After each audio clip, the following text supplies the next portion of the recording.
Welcome to All Grown Up Now, a tale of retail, relocation, revenge, reinvention, reckless behavior, really good clothes, indiscretion, infidelity, domestic violence, and one kidnapping.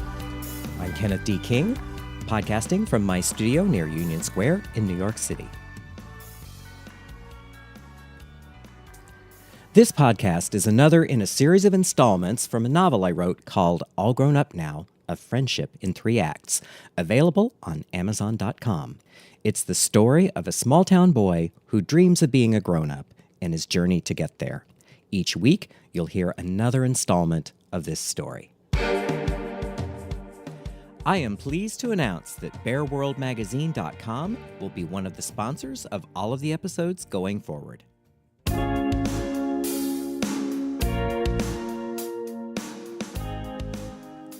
In the last episode, Ken and Mark almost went to the Netherlands to kidnap a hapless Gordon. Episode 28, The Most Normal Thing in the World. The place, San Francisco. The time, early December 1996.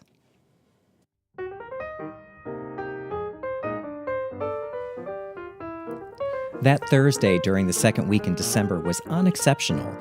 Mark was cooking dinner for me and 2 of his friends. Nothing special, just roast chicken and vegetables. 4 guys hanging around a kitchen table, eating and gossiping, the most normal thing in the world. The main entertainment was my purple hair, which I had dyed just the day before. It was, as my friend Susan would say, an unfortunate choice. Mark was excited as he had just talked to the head of the fashion department at a community college in Redwood City, and they had set up an interview. He would be teaching draping in the spring. Things were finally going in the right direction for him. I noticed something different about Mark that evening. Usually, he was the consummate host, always hopping up to get something, worrying over his guests, but at the same time anxious. This evening, though, he was relaxed, laughing, just hanging out with his friends, and didn't seem to have a care in the world. Looking at him across the table, I thought to myself, he's going to be okay now. This is the Mark I remember from all those years ago.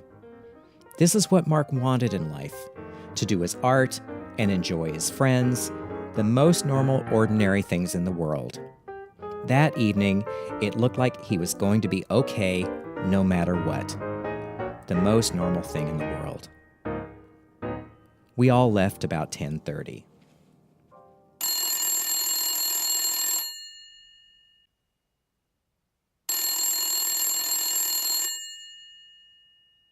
I had just gotten into bed when he called. Ken, I'm having the mother of all anxiety attacks. Victor just called, and the pain in my arm is unbearable. Could you come over? It took me a few minutes to dress and go over, and I must admit I was feeling a bit exasperated. Mark had many of these anxiety attacks during the past few months. They manifested as a severe pain in the right arm. Many times he couldn't so much as hold a pencil or a paintbrush, but eventually the attack went away, leaving him weak for a few days. Since he didn't have health insurance and couldn't afford a visit to the doctor, he didn't have it checked out. He just thought that they were anxiety attacks and left it at that. So, as I said, I was a little exasperated as I went across the street. This lasted until I went in. I let myself in, and I saw Mark. He didn't look good. He'd gone all gray and sweaty, and he was throwing up in the bathroom and said his arm was really hurting him. I asked him what he wanted me to do, and he said he didn't know, so I called 911. I think he's having a heart attack, I said to the dispatcher. Well, do you know for sure whether he is or not?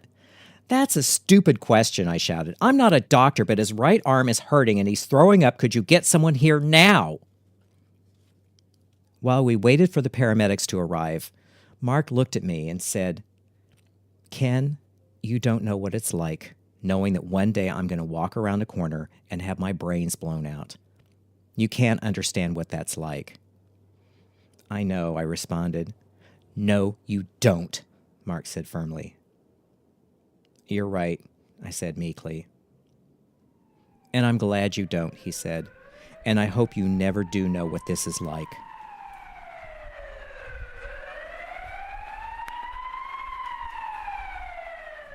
It took about 5 minutes for the paramedics to arrive. The buzzer rang, and I went to greet them. One of the guys was obviously straight. He took one look at my purple hair and copped an attitude.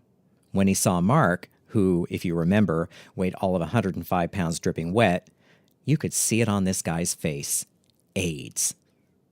His expression was one of someone who was being subjected to an unpleasant smell. They made a show of examining Mark and had him sign some sort of disclaimer. Straight guy said to me, we can take him in, but it's a real expensive cab ride. Furious, I shouted, well then goddamn get out of here, I'll take him in myself. So I bundled Mark up, threw him in the car, and took him to the emergency room where the really good-looking and very hunky doctor and 2 nurses started moving really, really fast. I sat with Mark in the emergency room while they were working on him. He was feeling really cold, so one of the nurses got every blanket she could lay her hands on to cover him up, all the while joking that when he got out of there, he should eat something as she could play xylophones on his ribs. The nurse and I joked about whether or not the doctor might be persuaded to ask Mark out once all this was over. It would give him a reason to get better quickly, I thought. The nurse joked that more than one cardiac patient's heart beat much stronger when that particular doctor was in the room. Really, though, I was joking because I was scared. Besides, nothing had happened to Mark. He was in good hands now. In a bad way for the time being, of course, but once they got him at the proper care, he'd be okay, or that's what I was telling myself. Distracting him by joking about the doctor also kept him from mentally starting down the road of how he didn't have any insurance and how could he pay for this.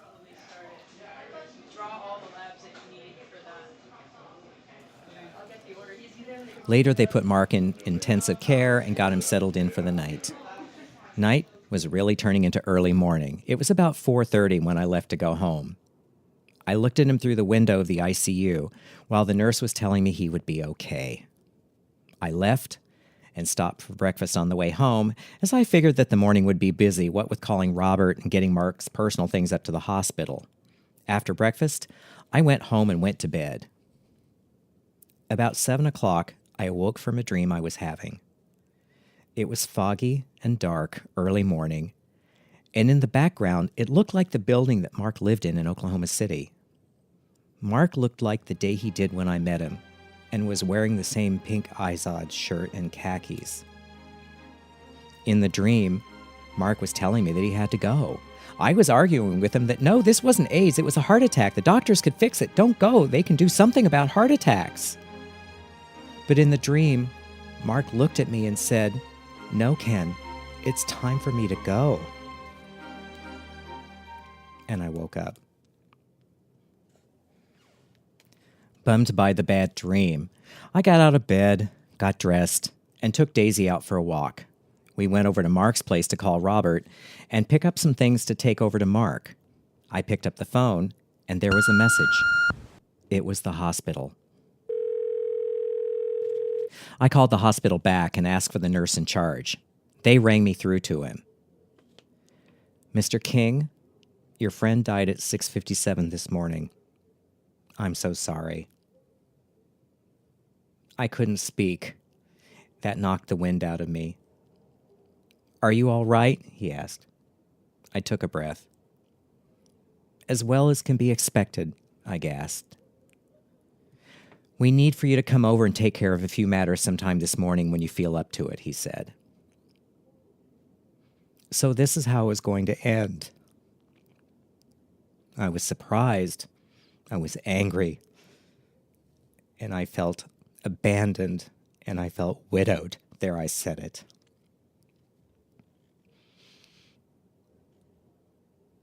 Even though we weren't an item, we were a couple in a way. That I went through all the chaos and all the disruption, only to have him fucking die on me. That was really hard to take. This wasn't the way it was supposed to end. Looking back, though, I can understand why he didn't want to go on. It took tremendous courage to leave Victor, and even more courage to try to make up for lost time, to rebuild a life that was scattered and squandered on a relationship that, at best, didn't make sense, and at worst was a living nightmare. The abuse started soon after Mark and Vic moved to San Francisco, so violence and abuse were all Mark knew for almost 2 decades. Everything else that he valued or enjoyed was drowned in that vortex of craziness. Victor had told Mark that he would never let him go, that if Mark died, Vic would go into his grave and get him.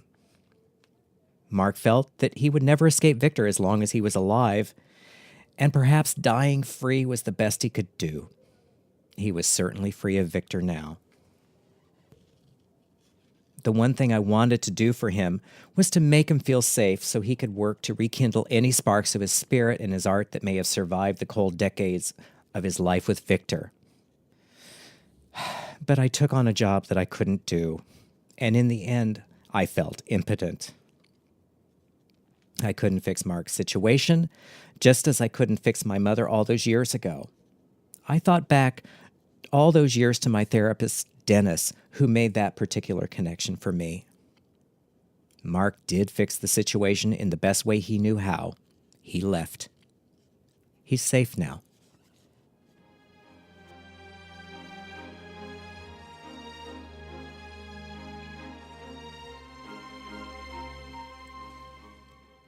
As it was, I couldn't break down, as there were practical matters to attend to. Now, I get criticized for this sometimes. People think I'm cold and heartless. I'm not, really. It's just that when things need to be taken care of, I learned long ago to set the immediate feelings aside to deal with later offstage, out of public view. First, I had to call Robert to break the news. This was really hard. At first, Robert assumed that Vic had killed Mark. I truly believe Victor killed Mark, but not in the usual way. Then there was going over to deal with the business at the hospital, which I had to do myself. Back from there, I had to clean Mark's place because he hadn't had time to clean up after dinner. I didn't want Robert to see the place a mess. Mark would have died all over again of embarrassment. I had to clean my place as well, just in case Robert wasn't comfortable sleeping at Mark's. Then there was the issue of my hair. It wouldn't have been fitting to meet Robert, who had just lost his brother, wearing my fluorescent purple hair. There was no time to bleach it out or dye it. So I said, I'll just shave my head, which I did. To my horror, I discovered that I had a hairstyle-shaped purple stain on my scalp. Uh-oh. I spent the next 30 minutes scrubbing my scalp with a Scotch-Brite pad and Comet. Most of it came off, the stain, and some of the scalp.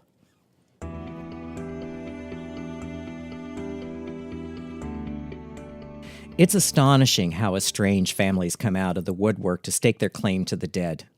In Mark's case, David, the hated brother, decided, while Robert was in the airplane and therefore not able to communicate, that he would make all the burial arrangements. He called me to tell me what he had decided. Does Robert know about any of this? I asked. Well, no, because we can't reach him. I find this interesting that you made decisions without asking Robert, I said, knowing that he couldn't be reached. Well, you've been a good friend to Mark, but now we'll take over from here, he said. Boy, that felt like a pat on the head and a thank you very much, now go away and piss off. With that, I think David felt he had dismissed me, and I would go quietly away. He was used to people in his life doing just that. Instead, furious, I rang up the hospital and informed the man in charge that Robert had the power of attorney, and if the body was relinquished to David, there would be hell to pay. It was Robert who would decide, as it was Robert who was there for Mark when he was alive. We get this all the time, the man at the hospital said wearily. It happens every day. I'll make sure your wishes are respected. We know how to deal with people like him. Not 20 minutes later, I got another call from David, telling me, in his voice of God lawyer voice, not to interfere with their wishes. How dare I do that? Happily, my machine picked it up, so I didn't have to tell him to fuck off in person.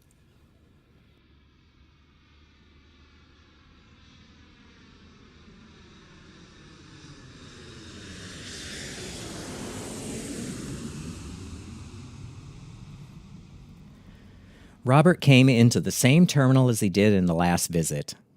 We hugged and went down to get his luggage. Watching for his bags at the carousel, I at first didn't notice him, but he was closely inspecting the side of my head with a quizzical expression. I turned and looked at him and said, "What?" Purple? He said. Oh, so I missed a few spots with the comet. Dye job gone bad. We both laughed. Robert still had a sense of humor, even in such a situation.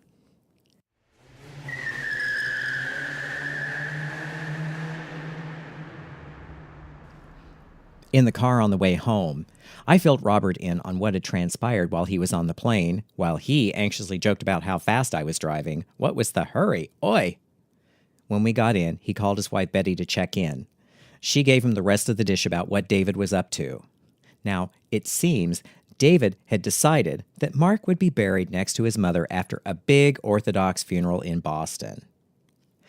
I'm sure that would be a strange affair. Mark hadn't been back to Boston since the early 80s, right before he moved to Long Beach. When he visited then, it was suspected that he had GRID, which is what they called AIDS before AIDS. Mark was treated as a pariah and a leper, and I'm sure any linens he touched were burns, any dishes he used broken or thrown away.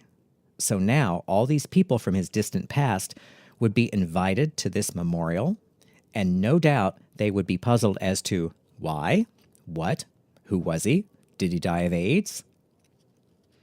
Not much information would be forthcoming from the family. Robert wasn't going to be there, and David had no clue. All sorts of speculation would hover, unspoken, over that particular funeral. I felt bad for Mark, even though he wasn't going to be there. The idea of these strangers gawping at his funeral was too terrible to contemplate. The rabbi wasn't even born when we went to temple there, Robert fumed. How could he know Mark? What could he say about him? This is just a show for David, nothing more. Robert and I decided to have a memorial in my studio for Mark, which I hastily assembled. It was to be the following Sunday, 2 days away. There was the apartment to empty out and Mark's affairs to settle.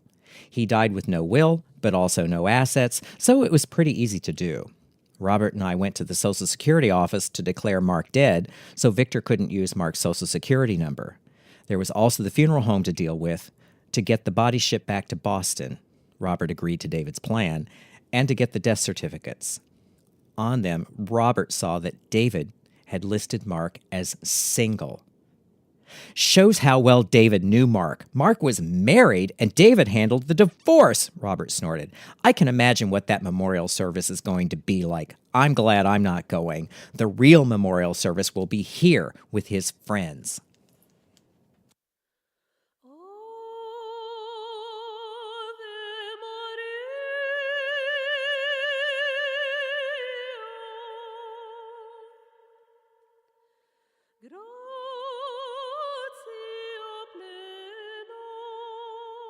Norma from Amron Metaphysical Center, where Mark had gone to church with me, officiated at the small memorial I set up in my studio. I made an altar of sorts with Mark's picture on it and stood one of his paintings behind it. Now, stood is the operative word here. That particular painting was 8 feet high by 6 feet wide. When I encouraged Mark to paint, big, big, it never occurred to me that I would have to figure out what to do with all those oversized canvases. Had I known, I might have suggested miniatures. It was a small affair, with the guys from Mark's support group and a few people he had made friends with from Amron and from the neighborhood. One woman sang Ave Maria for the nice Jewish boy, and I made the closing remarks.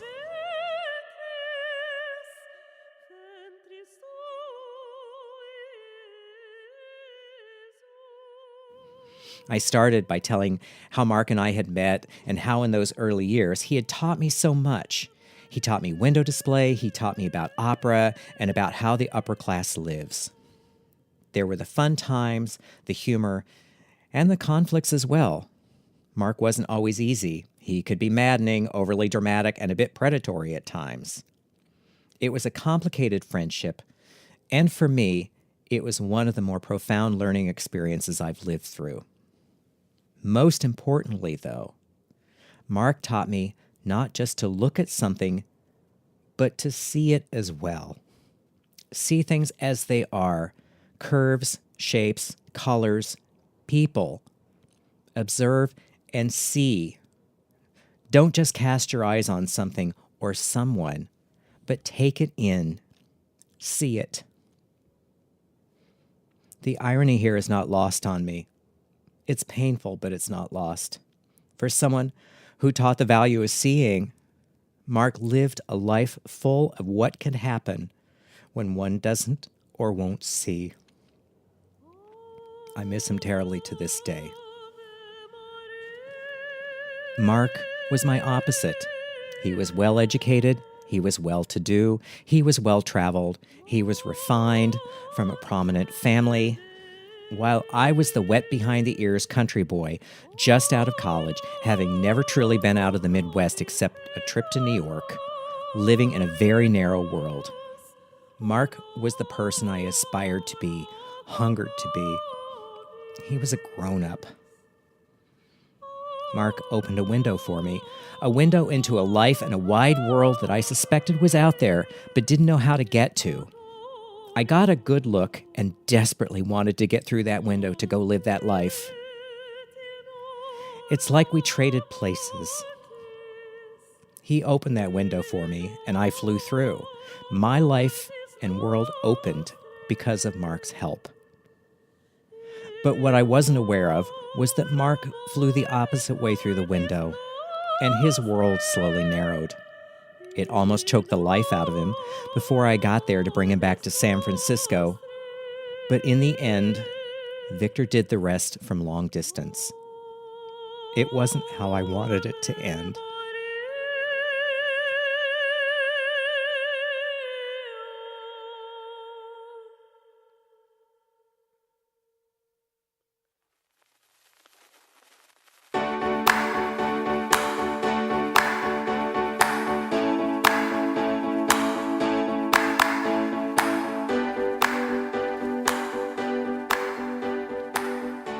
This isn't the end of the story.